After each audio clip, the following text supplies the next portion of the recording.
徛在地看世界来看新冠病毒，目前全世界为着新冠病毒的总人数超过1870万人，不幸来过身的人数嘛超过70万人。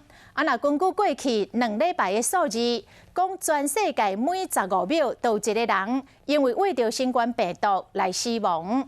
不管是欧洲、美洲、亚洲，或者是非洲，只要是人类聚集的所在，即卖拢有新冠病毒在作乱。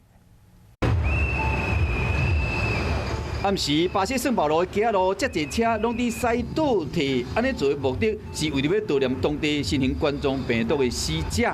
巴西是全世界敢若较输美国，为着新型冠状病毒人数第2济国家，连政府的大官嘛同款。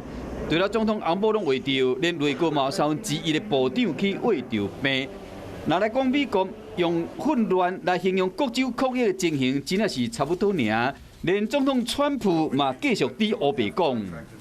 If you look at children, I mean, they're able to throw it off very easily. It's an amazing thing. For whatever reason, the China virus, children handle it very well. 川普继续将这个责任撒给中国，共发认为中国是罪魁祸首的澳洲，人口真济，维多利亚这个省已经第2摆封城，要么7个医院成为历史上新增加确诊病例上济一天，达到725个人。那澳洲西班牙为6月解封了，疫情是愈来愈严重，7个新增加1772个确诊病例，佮创下解封后一天新高的纪录。厝边比利时有肉类加工厂发生集体感染，800外个员工内面有225个人必须居家隔离。新型冠状病毒疫情拖到全世界，人类伫这个寒冷，恐惊就要继续甲病毒对抗。